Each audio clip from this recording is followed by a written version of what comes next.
Good afternoon. My name's Kevin Graham and welcome to the Wednesday AXOM Bulletin, the bulletin that survived many a vote of no confidence during its time.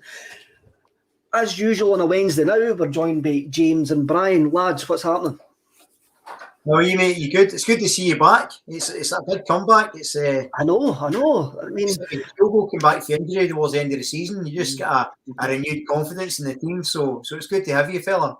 I mean, there is a question: who's been seen more often in the last fortnight, me or Charlie Masonda?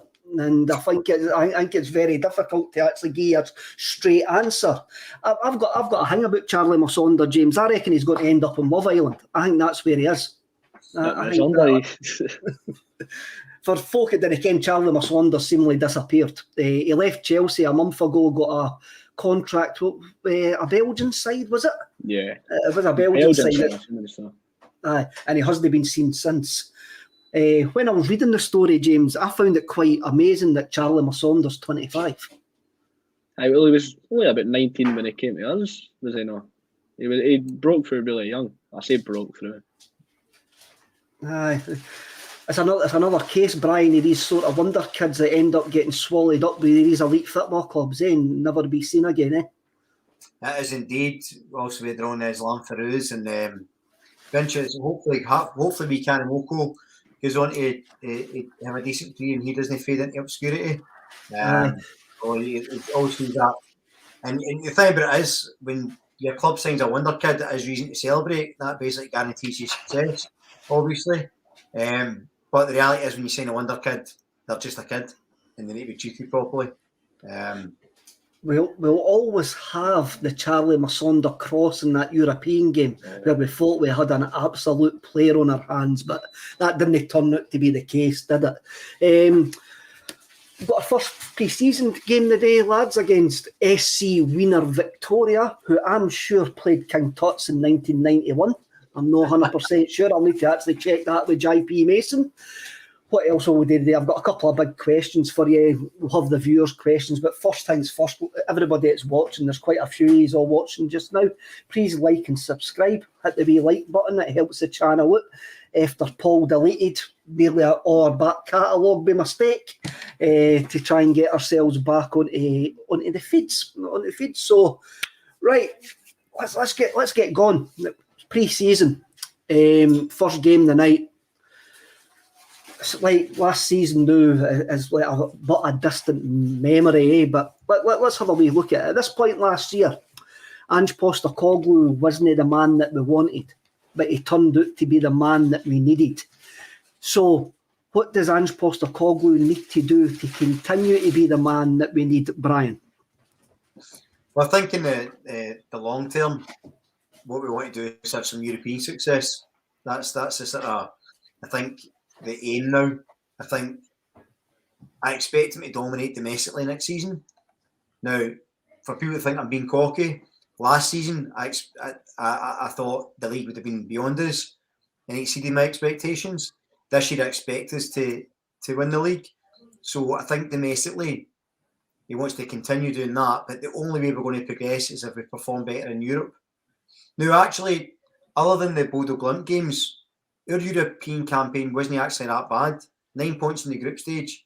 Europa League wasn't actually a bad return considering the rebuild job he had. So I fully expect him to go on to do good things, and I think that's the marker for me. If he can leave his mark, and I'm not suggesting he's going to win the Champions League or anything like that, but if he can approach European games and Celtic can go in facing, say, Real Madrid, say, with that swagger and that fearlessness that we've demonstrated domestically, that's the mark of success. And I think Postecoglou is the man to take us forward with that. David Ferguson agrees with you there, Brian. He says, I completely agree, Brian. The league will take care of itself. James, what does Ange Postecoglou need to do to be the man that we continue to need? I think everybody's got different expectations. For me to be satisfied with this season, I'd say winning the league. It's got to be done. We've got to build upon what was a very strong last season. I think win a cup as well, if not both. As a Celtic fan, you always know both the cups is always a priority. As Brian touched on with Europe, I want to see some real progress. I want us to give a good account of ourselves. But if we're being realistic, there's been too many embarrassments in Europe. So it would be, I'd look like a bit of a fool if I was to come out and say we're going to get out of that Champions League group. I think finishing third and then maybe a decent run the Europa League would be realistic. But just avoiding finishing fourth in that Champions League group is a good priority for me. It is. I mean, we are. Our focus is on Europe now, and like we won the league last season, and maybe me and Brian will probably say it was a surprising that we did win the league where we were at this point last year, Brian. And there's a lot of optimism regarding Celtic at this precise moment in time, and I'm really not fully on board with the full optimism yet. Mainly because, I mean, the early signings are great. I think we've addressed the left back situation, but in my point of view, Greg Taylor's still the first choice left back until we see how the Argentinian lad actually settles in. I mean, it's not an established left back that we've bought. It's a guy who's going to take time to settle in. And I think we're pinning our hopes and our optimistic outlook on natural squad progression more than the signings that we've actually brought in. And I didn't like saying this. I didn't like going down a mainstream media view, but the wee argument that we've spent £18 million to stand still, this kind of stand up for scrutiny compared to last season. For me, I still reckon we need a left-sided centre half. I still think we need a defensive midfielder. And I still think that's we need a right-hand-sided forward as well. I still think there's massive scope for improvement on a European stage. But everything, all the hope that we're feeling at the moment is down to one man. It's down to Ange Postecoglou. And it's down to what people have says that his setting season's always better. His setting season's always better than his first season. And what we're actually sitting here hoping for just now is like an Anthony Ralston explosion, increase in talent, increase in ability within the squad that we've got at the moment, rather than us bringing in more and more players by the looks of things. And at the moment, I'm going, well, I can't say. I fear going into the Champions League with a squad. I really do. Because even though we've done well in the Europa League last season, the Champions League has got a completely different kettle of fish. And I'm just hoping that Postecoglou manages to actually build this squad more and more, rather than the signings that we're actually making, Brian. What do you think of that? Are we maybe, is our optimism false? And I'm as optimistic as the other guys, but I just didn't believe the work that we've done in the transfer market gives us that massive cause for optimism that seems to be there.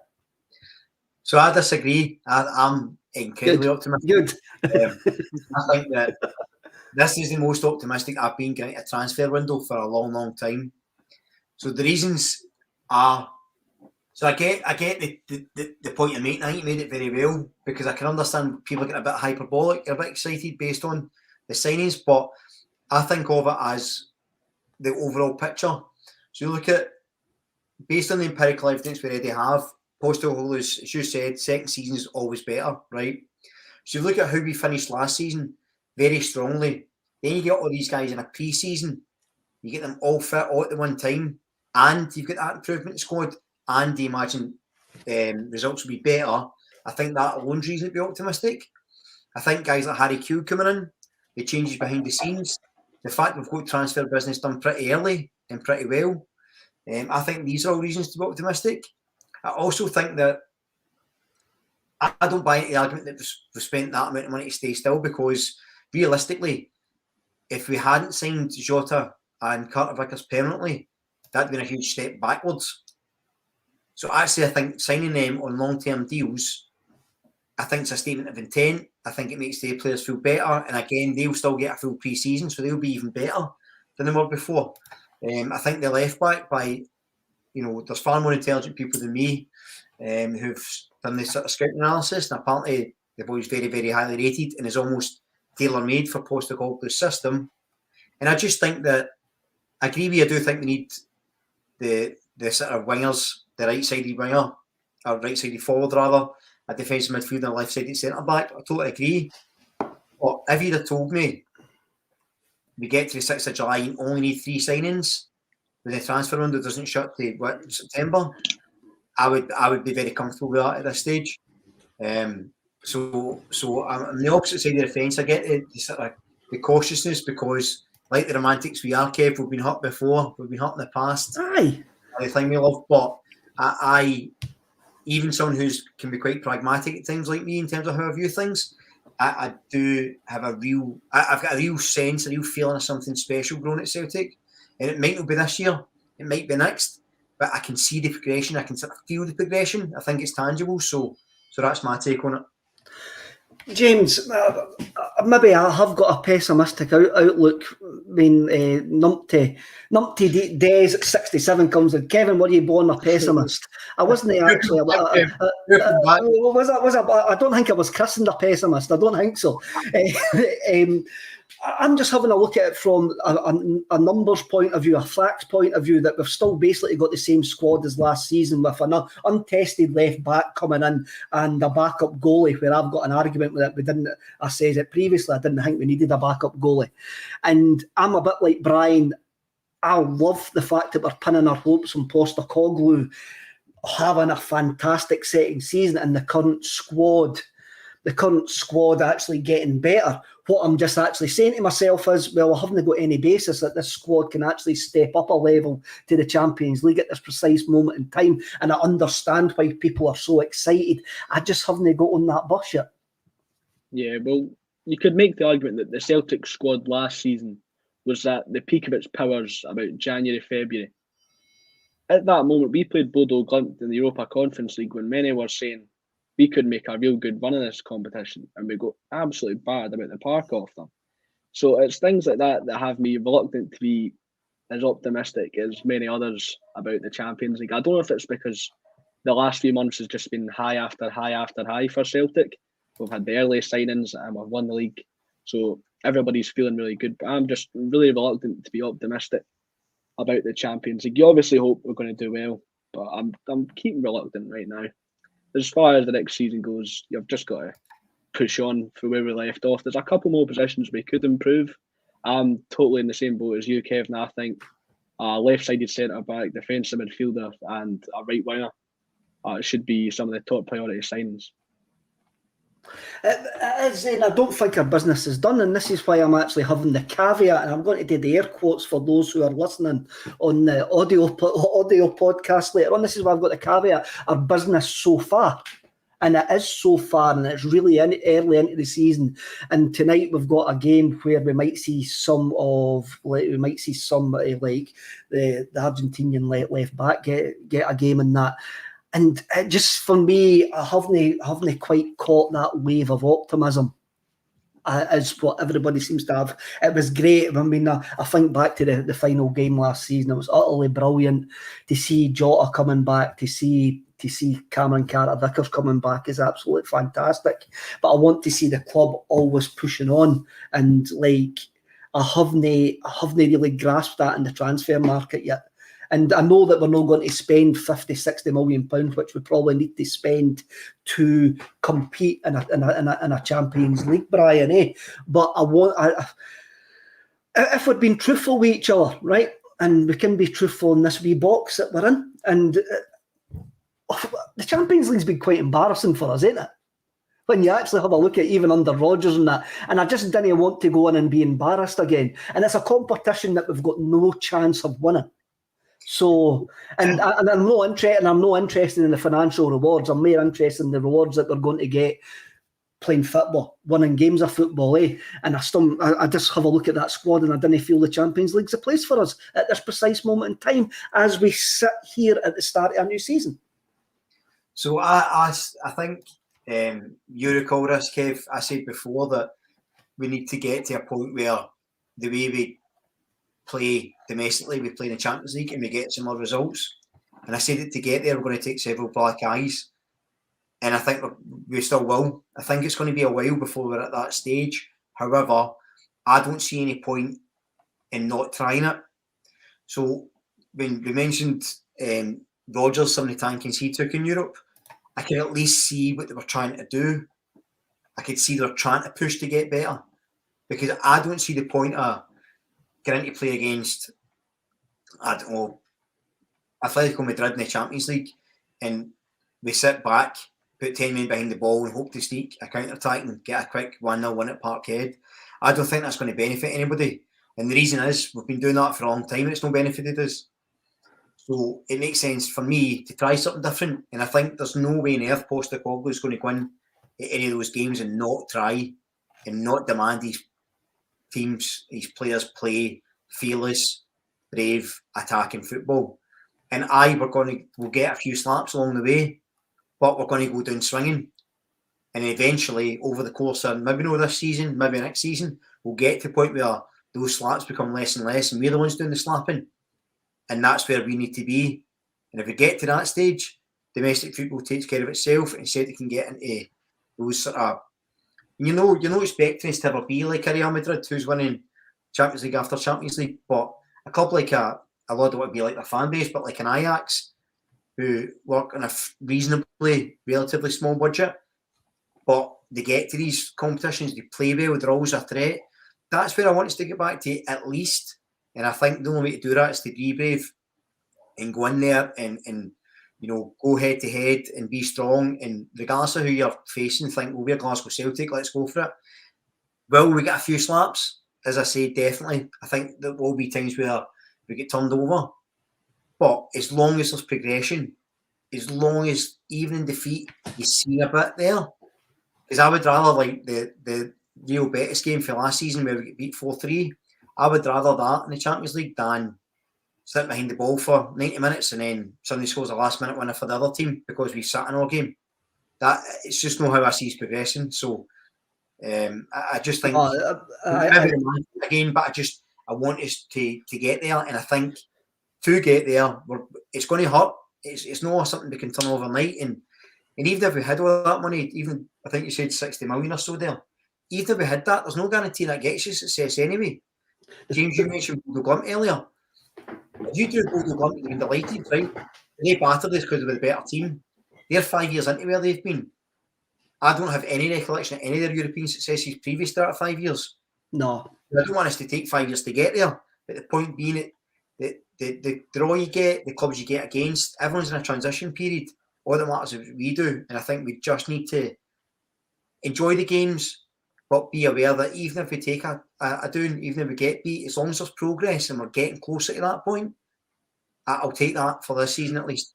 James, Brian mentioned Bodo Glimt there, and what you have to look at is he said their success sort of came from nowhere, and without Googling their European record, it'll be interesting to see what Bodo Glimt actually do in Europe this year, right?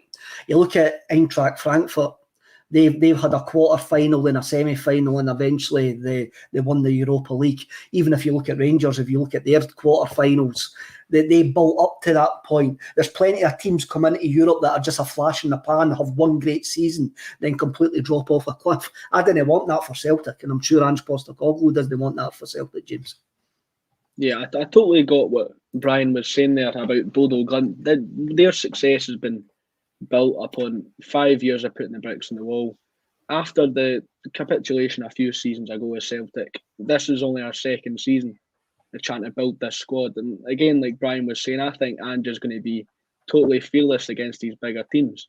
You've just got to look at, I'm going way back here, to when Ange managed Australia at the 2014 World Cup.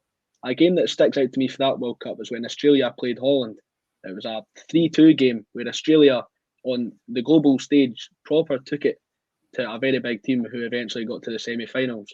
So Ange will be looking at Celtic in the Champions League as a massive opportunity to present his style of football on a stage where the world's watching.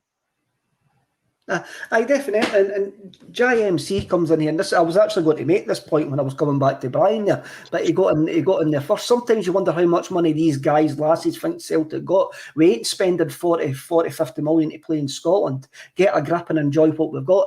That's what I was going to say, even though when I say 60 million, that we can't spend £60 million in Scotland because just financially it's not absolutely viable to actually spend £60 million in Scotland, and your wage bill would end up astronomical.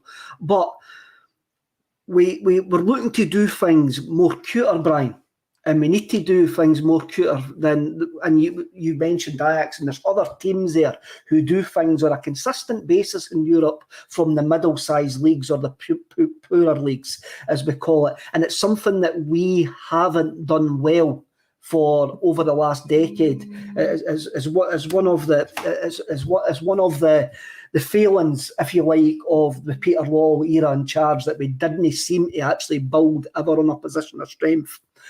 And I'm just feeling at the moment we've got a desperation that we're looking at anything as building on a position of strength, where I still think there's an awful lot of variables that we've still got to actually cross, and there's an awful lot of hard work and luck is going to be required for us to actually get to a level on a consistent basis that we need.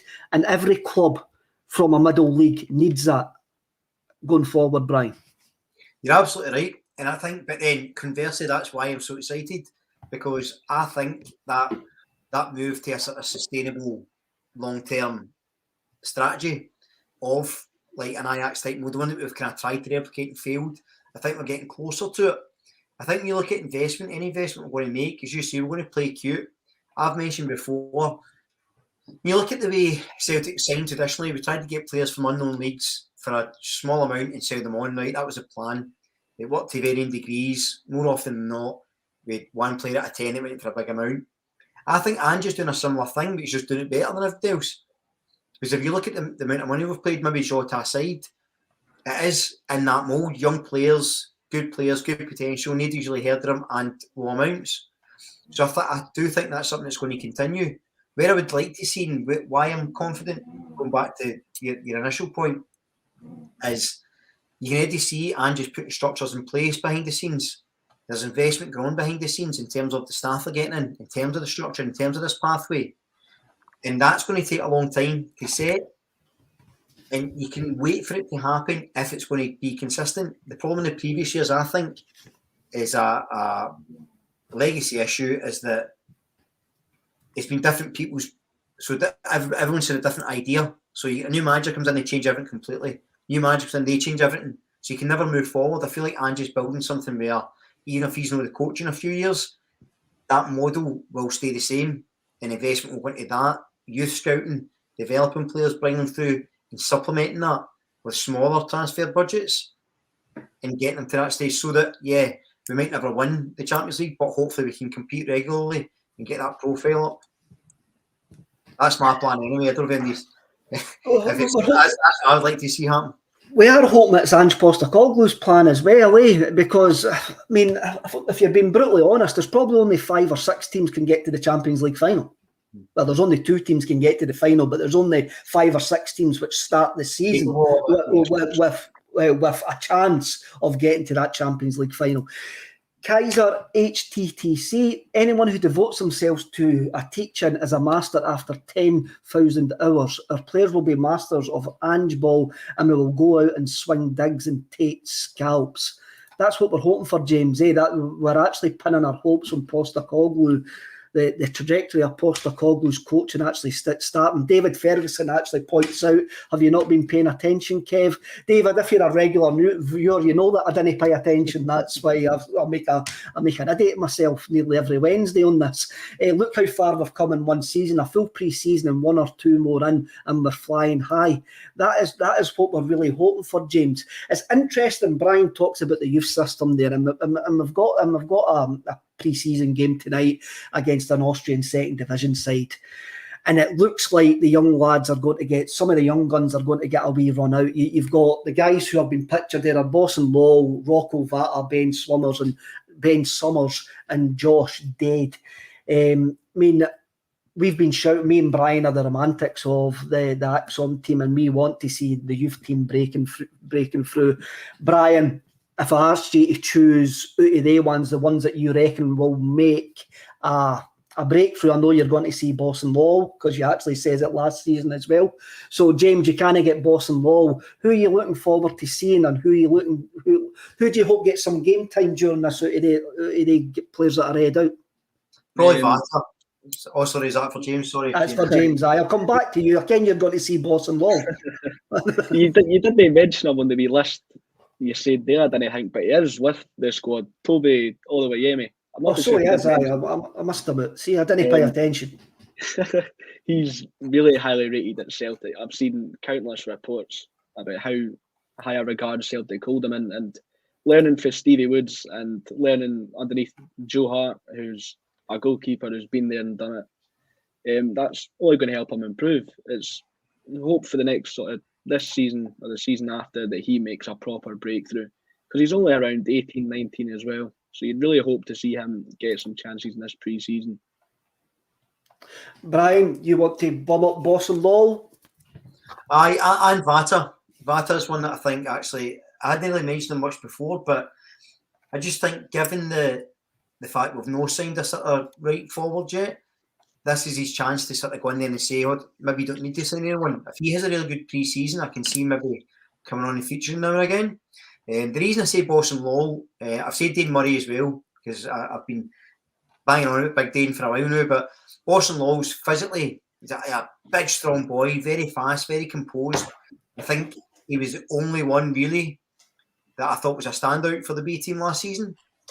Oluwayemi, I'd been sort of championing as well for a while, but my concern with him is when we signed Siegrist and he's now fourth choice goalkeeper, I think his chances will be limited this season.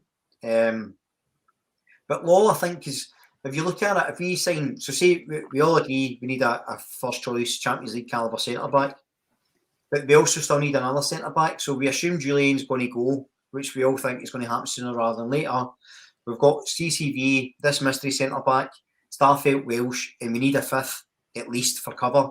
And I think that could be Lol. I think if the boy shows what he can do, he's not going to get a lot of game time throughout the season, but if he's reliable enough, he can win maybe for cup games. I think he's probably the one that I can maybe see maybe having 5 or 10 games over the season, which for a young guy isn't too bad. And I think, again, any progress is good progress, right? So if Vata's in the matchday squads and Lol gets a couple of games, I think that's progress, especially considering that I don't think the academy has been functioning particularly well for quite a long time. The one I'm looking forward to seeing is Rocco Vata. I'm looking to see how, I think the whole tour, I mean, France 67 comes in, Brian, and he agrees the model that you speak about is spot on.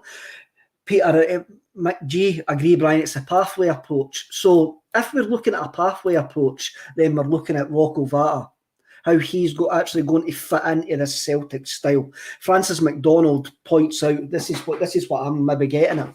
Man United have spent millions and nowhere near this Champions League. It's about the style of playing, tactics and belief. I think Man United have lost their identity. Yep. And I think Celtic lost their identity as well when they went from Brendan Rodgers clacks on at 28 minutes and to Neil Lennon. We lost a bit of identity, and we've got that identity back under Ange Postecoglou. As I says, Ange Postecoglou wasn't the guy that we wanted, but it turned out he was the guy that we absolutely needed to give Celtic that identity back. And when I was saying about I didn't think we needed to sell Siegrist, David Bradley says, well, we did need a goalkeeper. But then, James, listen to what Brian says. Where does Toby Oluwayemi come in then? He now drops to fourth choice goalkeeper. If we want to have a pathway for these guys into the first team, then Siegrist is just another blocking for Toby Oluwayemi to actually get games, whether it's cup games, league games, or sit on the bench. But this whole training camp has got to be there to focus Celtic getting identity. And these young lads have got to be part of the Celtic identity going forward. As is already, the commentators have already said, we'll never spend 50, 60 million because of the league that we actually play in. Yeah, if there's any chance for these young players to showcase their skills in our first team sense, it's now. It's in these pre-season friendlies, because there's nothing to play for. As soon as the season starts, we're competing against Rangers and we're playing European games. There's no chance for these young players to get an opportunity. You've just got to look at last season. The only chances the B team players got was Owen Moffat when we were riddled with injuries, and then Ben Doak as a last-ditch effort to get him to stay at the club. And even Karamoko Dembele couldn't get a chance in the squad over James Forrest as a backup. So looking at that, I don't see where Rocco Vata would get a chance, because I think Karamoko Dembele was higher rated than Rocco Vata. Again, I hope they get a chance, but if we're being realistic. Are they going to get a chance? That's the thing, but they've got to. There is that, Brian. There has been changes put into the back at Lennoxtown, where the B team are now going to be training at the same time as the A side, which I can't believe didn't happen in the first place anyway. I mean, the changes in the backroom staff with Stephen McManus moving down to actually coach the B team as well, in the exact same intensity and style of the first team. Means to say, again, that is something I can't believe didn't happen anyway. That is something that I can't believe that a club that calls themselves an elite football club didn't think that the B team training with the first team would be a good idea, or training to the same standards that the first team would be a good idea. Us as fans need to give these young guys chance, knowing full well that they are going to have some games that are off, because we are not going to buy ready-made players. Even the young Argentinian left back that's coming, I've said there's a question mark over him. Obviously, there's a bloody question mark over him. He hasn't kicked a ball for us, and he's travelling about 5,000 miles to a country he doesn't know, to a league that he doesn't know, and to a language that he doesn't speak. Obviously, there's a question mark. That's no me writing him off. I'm just going, well, there's got to be a question mark over this guy. So I think we've got to actually temper our expectations of what we actually expect for this squad, and also the young team that we've got there. So I've got a couple of thoughts on this. First of all, I think the reason the B squad never trained with the first team at Lennoxtown, apparently they tried it and it wasn't working because the youngsters weren't up to scratch, so it was slowing down training. And apparently Postecoglou had to basically prioritise the first team because of the rebuild and because of the amount of changes that were going on. So I think it was simply because they weren't anywhere near ready. And I think it was like last season they were sort of separately training and trying to get them to the point where now they can come in and train. So I think that's the reason. So defend Postecoglou in the sort of system in that regard, because I think that's the tangible reason why, and I can understand it. One of the things to remember though is when people talk about we need to give youth players a chance, other than the ones we've mentioned, there's not enough players there to give a chance to. I don't think there's enough players in that academy squad at the moment that I've seen are good enough for the first team. Mm-hmm. So if they're not good enough, you can't just give them a chance for the sake of it. They have to be good enough. Now, Postecoglou's been there. This will be his second year. He can re-recruit all the academy players that he wants to fit the way Celtic play. He has to work with what's there. And if it's not good enough... Am I maybe right then in saying, Brian, that the five that are there are the five brightest prospects? Probably. I mean, but again, that's shown that he's taken them in pre-season for the pre-season friendly, so they might get integrated. So at the moment, we don't know how much they're going to feature, but if they start to feature, then you can see that they will give youth a chance.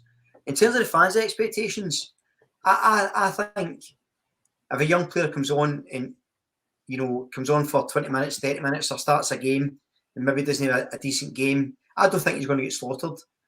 I think people sometimes think if you're starting 11 and it's your strongest 11 and you drop one of them out for a youth player, it's not going to crumble the whole team because one player's having a bad game.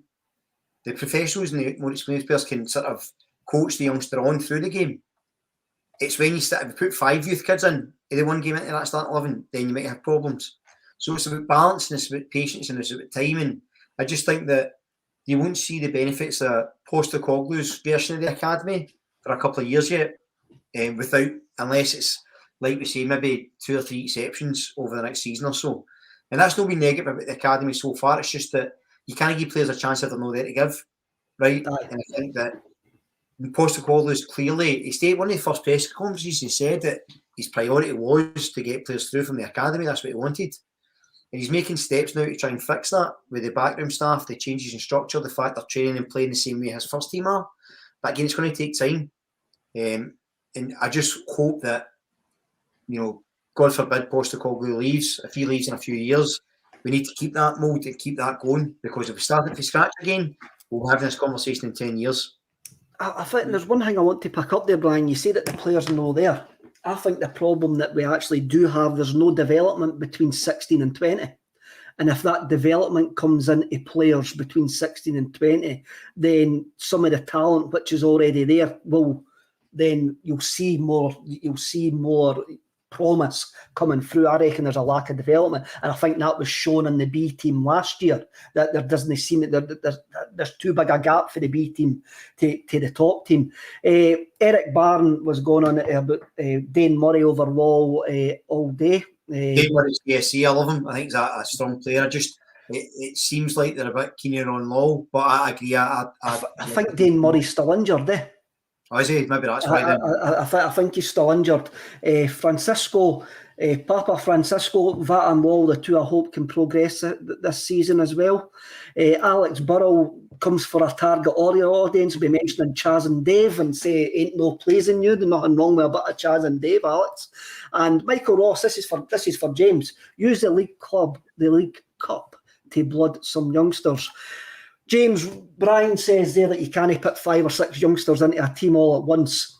I've been shouting for that to happen in the League Cup for ages. I've been shouting for the League Cup to actually be used to give youngsters the chance. Can you do that? Because if you look at the amount of weight that was held behind the treble Celtic won, every season Celtic had, we're looking forward to the double treble, the treble, and the celebrations we had after those. Would you risk those? Do you want to risk those with the importance they hold to Celtic?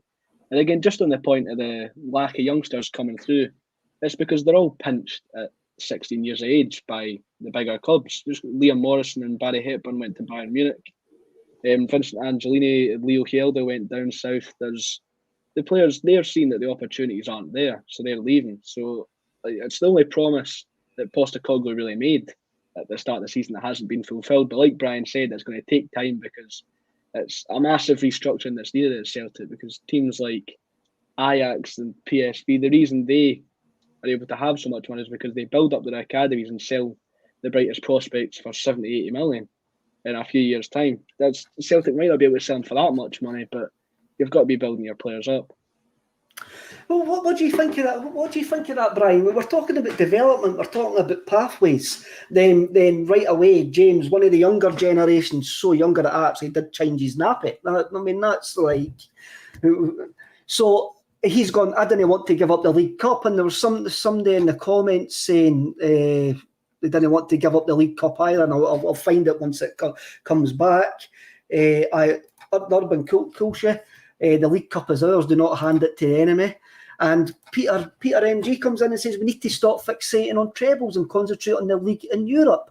I'm in Peter's boat here. The trebles were absolutely fantastic. They were absolutely brilliant. But I want us to get to a European final and win it. And, yeah, and I don't think we've got that development there yet. No, this is my point. I think that, Postecoglou, when we talk about the youth academy and talk about youth development, we're kind of talking about it historically, because Postecoglou's only been there for a season, so it's impossible to gauge his impact on it. I think that'll come in years to come. I do agree we should be prioritising Europe. I think me and you have been seeing that for a while, Kev. I think that's how we get better as a club, because domestically will take care of itself. The thing about the Youth Cup, sacrificing Youth Cup, just because you play you can play your main team and still lose a game. Mm-hmm. Aye. I don't. So I'm kind of in the middle. Kev, I think that putting 5 or 6 youth players into a team and expecting them to overly perform, I think it's difficult in any competition. What I would rather do is have maybe 1 or 2 start on occasion throughout, whether it's the league, whether it's the cup, whether it's the Scottish Cup, whatever, and sort of build up. I think, given a prize prospect, if we are 3-0 up at half time, there's no reason why you shouldn't be putting a youth player on, give them the second half of the game, right? I think we need to be a bit more sensible about it, because if you're going to Ross County away in the League Cup quarter final and you field 6 youth players and we get scalped, then that's the players written off, and that's unfair. So I think maybe 1 or 2 players dotted in, given chances, not just in the cup games but throughout the season. I think it's acceptable. I think it's probably the path we'll go. I don't think, because the other thing as well is, when you look at the mentality Ange's trying to create, it's win everything all the time, always win and always win well. And I think that if you start to say, well, the Youth Cup, the League Cup's not that important, that forces the mentality that you don't have to win every game. And I think that's sort of counterproductive to his philosophy. So I do agree that, youth players need to be given a chance and opportunity. I think suggesting 5 in one time, especially this current crop, isn't going to happen. But there's nothing wrong with 1 or 2 appearing, but I just don't think it should be limited to the League Cup. But again, I do agree with you. I think a priority long term should always be progressing in Europe, because domestically then everything takes care of itself. And if you do have a youth player comes in and starts to play all right and he plays well in Europe, then his value goes up and then the model becomes self-sufficient. Mm-hmm. It does that, Brian. You actually speak a lot of sense. I wish I had something to argue with you about, but I haven't. I'll think of something. I'll need to think of something. Lanky 67, Kevin, you want to play 5 youth players but also want to win a European Cup. That wouldn't happen. We need world-class players to compete with the big guns. James, I came where Lanky's coming for there. What I'm coming for is we need to actually develop these players that can compete at that level. And at the moment, the only way that they can develop is in the first team, and we haven't got a pathway in that first team for them to develop, because we want to win trebles. We've normalised winning trebles. I mean, that is a problem that we've actually got, and it's an absolutely bloody brilliant problem to actually have, that we've normalised. James's earpods have actually just cut out, so he will be back just now. Brian, we've normalised winning trebles, and that's a bloody brilliant thing to actually do, but we have to maybe get out of that mindset and go, by the way, we're going to need to actually play young laddies at some point, and the only place we can seriously do it is in cup ties. I get it. I think that there's a few times last season where we've blown teams away very early, and I think that presents an opportunity where you can give somebody 45 minutes to an hour in a league game, in an important league game, so they're getting that pressure. The thing about it is as well, so I might seem as if I'm contradicting myself, but I'm no. See, when there's this preciousness about youth players, it's like we're scared to throw them in at times, but at the same time, if they're wearing the jersey, they've got to be prepared for that pressure. They've got to be prepared to keep pace, and they've got to be prepared to play and win. So I think throwing them into league games is fine. I don't think it needs to be a cup. I think actually it could be more damaging in a cup, because if you look at the only difference between your league form and your cup form is youth players, you're going to blame the youth players. I think playing them in league games is fine. If you start one, it means, because you can always have 1 or 2 passengers in a successful side anyway. So even if these players aren't playing that well, you can replace them at half time, you can replace them, or you can let them ride it out. We could still win, we've still got enough quality. Or, as I suggested earlier, we could be 3-0 up quite quickly, as we have been last season a lot, and then stick somebody on. I don't see any problem with doing that. I just think that they have a real successful pathway, as you spoke about. It's going to take a bit of time, and we need to give sort of a live Postecoglou that time over the next couple of years. But again, like my comments on Europe, we just need to see some progress. If we see 1 or 2 youth players playing 10 games this season, that's more progress than last season and more progress than the season before. So you start to see that gradient going up, and I think that'll be really important to see. Progression is key. And in terms of your point about with normalised trebles, it's true in it. And I think it affects expectation versus aspiration now. Because my aspiration is that we go into Europe and we start performing in Europe and we get there, but the expectation is we need to concentrate on winning another treble, and I don't think those marry up. They didn't marry up. There's got to be a trade-off at one point. Maybe the trade-off is the wrong word. You've got to. I don't think it's like disparaging a competition to say, right, we're going to use that to develop young guys. It just gives it a different sort of weight, and it gives those young guys a different weight. Going, by the way, we want to win this competition, but we want to win it playing youths. It's how you frame it, Kev, because aye. So for instance, say I agreed and I says, right, League Cup we're going to dedicate, it's going to be heavy blood youth players, right? How you frame that is, this is your chance. We've got so much faith in you, even at your age, you think you can win a trophy. Go out there with all that pressure, with that jersey on your back, and win that trophy for us, and prove you can do it. So it depends how you frame it, or do you frame it and say, well, that competition is no important, play the young boys. I think that's wrong. But it's the same situation, right? So it depends how they frame it and what that mentality is. And again, as we keep going back to, so far, Postecoglou, certainly in terms of his mentality and the culture at the club, has kind of got it spot on. So I've got faith that over the next few years we'll get to where we need to be. I always caveat it, we will get a few black eyes along the way, and it's not going to happen overnight. No, it's not going to happen. Underwater's Cabba's salesman. Ajax aim to give players 150 games before the age 22. Maybe that's something that we've got. I'm sure Celtic should have something like that as well, if that's the model. I mean, even going back to Tommy Burns' days, he went to look at the Ajax Academy and stuff like that. And it's the only way that we're ever going to compete consistently in Europe is to get the youth system producing developing guys of an elite level that we can keep for at least 2 or 3 seasons. And I think that's the gap between 16 and 20 is something that we've got to address. And it sounds like Postecoglou wants to address that, and he is going to address that. Simon Fedene's sticking up for the Derry boy, Owen Moffat, so Owen Moffat is not away with the team at this precise moment in time. I think James is about to come back in. He's back in. There he is. Technology. I know. At least you let me know that you were going to drop out there and you just didn't disappear. I got the wee beep. I was like, oh no, perfect timing. Well, you're back. You're back now. What we'll do, we'll move on. We'll move on to the night. I'll just have a wee look. Andrew Gallela says the reason Postecoglou will be the man that we need if we just keep on winning. Kevin Mullen, guys, I'm 39 and this is up there with the most excited I've ever been for a Celtic season. Ridiculouser tells me to cheer up. That's brilliant. I love that as well. That's like Urban Coolshet says next season we'll win a treble and be third in the Champions League group with luck.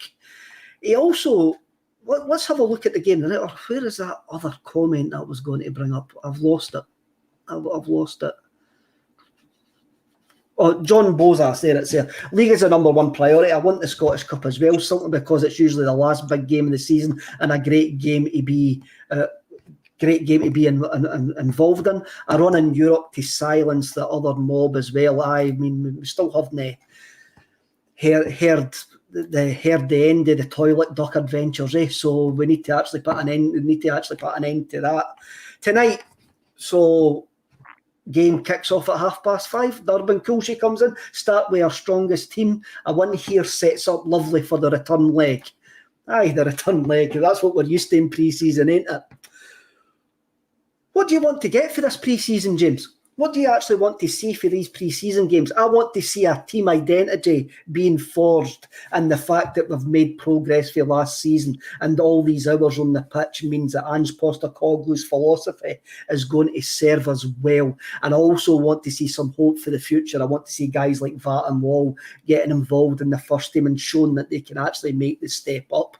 What are you hoping to see tonight, starting tonight at 5:30 in Austria? Usually with these friendlies, you'll get a team for the first half and you'll get a team for the second half. There's usually a boatload of changes at half time. So I'm hoping that we'll get to see a lot of players given a chance. It gives us a good look at sort of where we're at. It especially gave us a good look last season where we didn't really know how this team is going to adapt to Postecoglou's style. How far ahead were we heading into the qualifiers? It sort of tells us where we're at heading into the new season. And it also gives a chance for some the first team sort of outcasts, you could say. I wouldn't say outcast, but because I haven't really had as many opportunities like Ayeti and Soro, Julian, those sort of guys, you'd expect to see them getting a run out as well, along with some of the young players for the B team, your Oluwayemis, your Lawals, your Rocco Vatters. Brian, what do you want to see starting tonight? So I would like to see us start the game the way we finished last season. That would show that although fitness might be an issue, the mentality's there. Do we play that style of football? It's good to watch. It's not. I don't want to see the normal pre-season flair where we're trying to figure it out and there's players that might be there, might not be there. I disagree with James. I wouldn't have guys like Ayeti, Julian, Soro, Wollongolly anywhere near pre-season games because they're not going to feature next year. So I would. There's more meaning if there is like plans for them. Then they should. If there's plans for them, then yeah. But if not, it's a waste of time for me. I would have, not to say your strongest. I would like him to pick his two sort of strongest 11s, and they'd be the ones that get the most experience and get these games in pre-season. I don't think he's going to need to experiment too much. I think he's probably got a good idea who plays where. But I suspect what you will see is the younger guys that have came aboard sort of dotted throughout the two. If we assume it's going to be two different teams throughout the game, the first and second team, I think that would probably be a common sense approach. But I want to see them still be fairly fit, still play that same style, still play strongly, and it'd be good to sort of. I mean, what's really interesting about this pre-season in this window is we kind of know what our strongest 11 is already. It's been a few years since we really knew that because there's always a lot of changes. We kind of know maybe with at the moment who our strongest 11 is. So it'd be quite interesting to see if it sort of sticks roughly to that or flips it about. Do we know our strongest 11? Do we though? Because we've got Urban Coolsey. Sorry, mate, I've been picking on you today. I want McCarthy on for 90 minutes as well. We've got James McCarthy there, who has seemingly came back looking leaner and meaner. We've got Idaguchi, who we never really saw a lot of towards the tail end of last season, James. And I've already been on another podcast where I've nailed my colours to his mask and says he'll be a really important player for us next season. And I'm not basing that on no evidence whatsoever. I'm just basing that on Colin asked me and I just came out with it. And I can't back down now. It's a bit like when I says Greg Taylor was a future captain of Celtic. I can't back down for that either. And I've got to defend Greg Taylor to the hilt. So I reckon I don't know. I mean, I didn't ken your strongest 11. I mean, we saw the players that came on last season. We saw the players that came on and done well for us last season. That's not to say that they're going to do well for us this season. I think there's a number of questions. I wonder if Abada can actually go on. Hatate, is he going to actually continue his upward trajectory after like what he says he was knackered to the end of the season? We've got Idaguchi. What's James McCarthy going to give us? Will Ayeti and Julian actually give us food for thought whatsoever? These are all the questions that are going to get answered over the next 6 or 7 games, James. So, I mean, will by the end of these 6-7 games, will we see what Postecoglou sees as his starting 11? I think to see the proper Celtic strongest starting 11, you'll be looking at the first game of the season.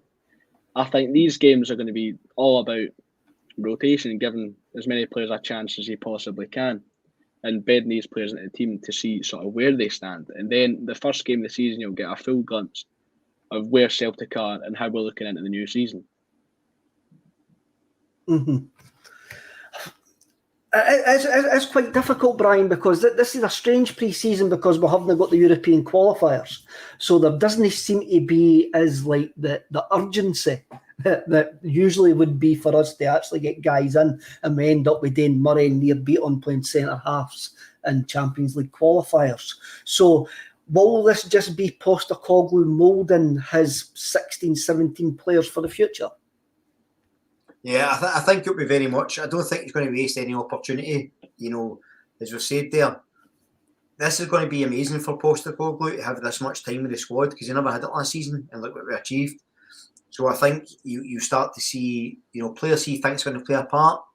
I don't think he wastes too much time giving players a chance that he doesn't see staying there, whether that be youth players or sort of established first teamers or existing first teamers. So I think that these, X amount of weeks pre-season will all be about fitness, strength, tactical awareness, positioning, and sort of going for there. And I think that's kind of exciting in itself because I think you start to see what he's thinking as they go on. Is Brian just frozen there, or is he only frozen for me? Nah, he's frozen for me as well. He's frozen for you as well. Oh, is he back now? Back. I'm back now.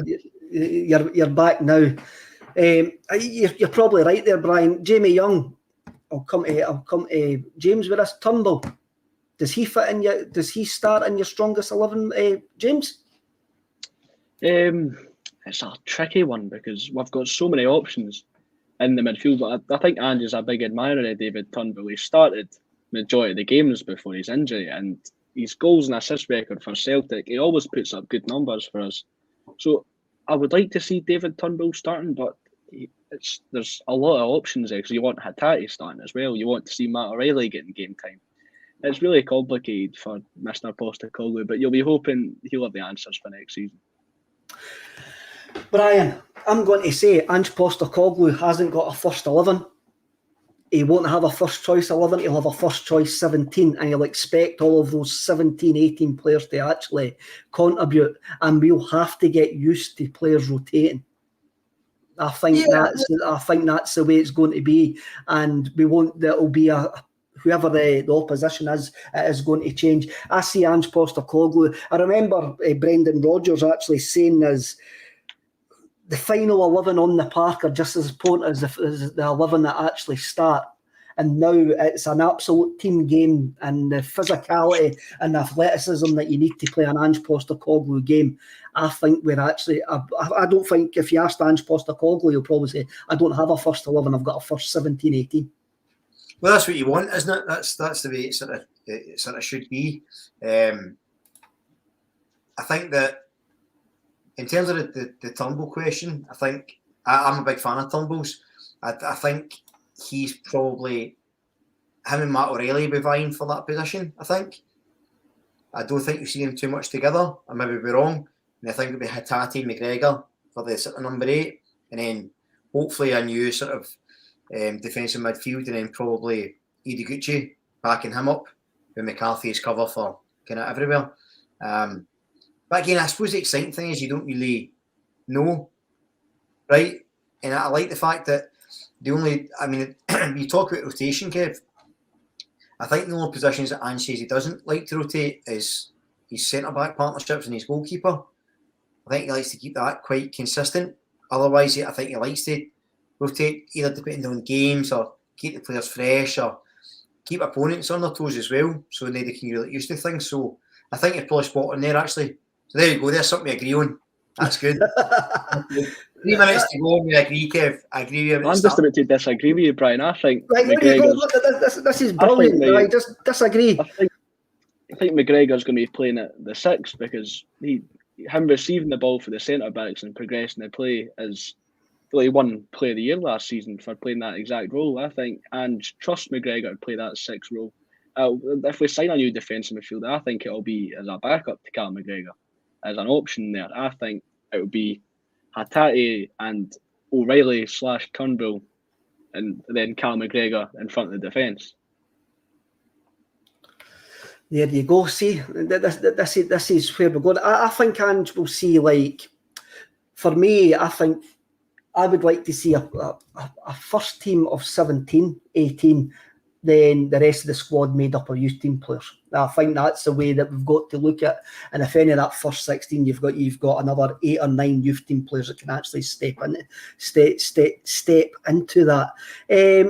Uncle Nobby's Steamboat, giving up the League Cup to play young players does not guarantee European success. It doesn't, Uncle. It doesn't, but it gives them a progression in high-level football that doesn't seem to be there just now, which in turn could actually lead to European success.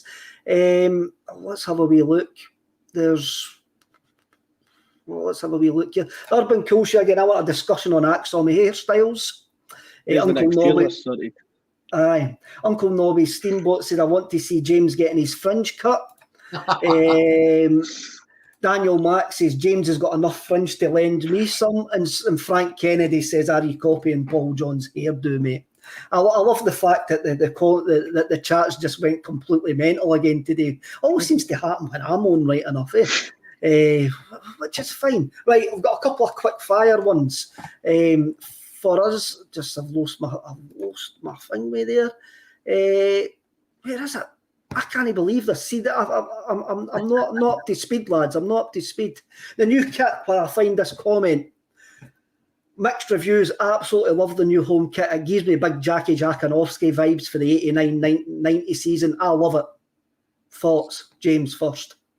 Well, the home kit or the away kit? The home kit. The home kit, I'm talking. The home kit? Aye.